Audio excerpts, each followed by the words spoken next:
হাল খুব ঠান্ডা লাগতেছে বাবা। আমি আছি দাদি, তোমায় কিছু হতে না।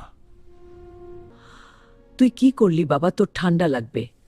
তুমি থাকলে আমি গরম থাকি দাদি। তুমি খেয়ে ঘুমাও দাদি, আমি পরে খাবো।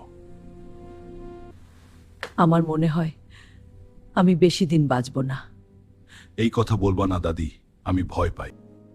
শোন হাল্ক, মানুষের উপর করিস, তাহলেই আমি শান্তি পাব।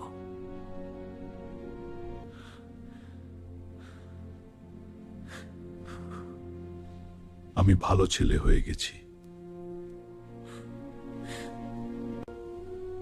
এই চাদরটা তুমি রেখো দাদি, এটা আমার না, তোমার। তুমি নেই দাদি, কিন্তু তোমার ভালোবাসা এখনো আমাকে জড়িয়ে আছে। আমি মানুষের জন্য বাঁচব।